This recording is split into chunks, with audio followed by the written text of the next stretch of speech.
Hi, if you want to change homepage on Samsung Galaxy S25, then let's open Google Chrome first. So basically, once you open it, you would see this homepage.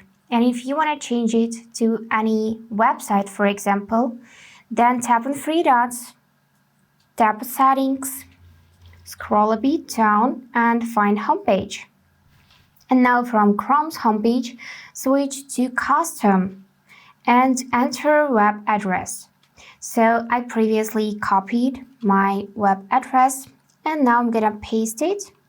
Tap Done on my keyboard and use this back arrow. Now we need to tap right here and close this page, so Google Chrome would be closed as well. And once we try to open it again, we'll see our new homepage. So that's it for today. If this video was helpful, please subscribe, like, and comment. And I wish you all the best. Bye bye.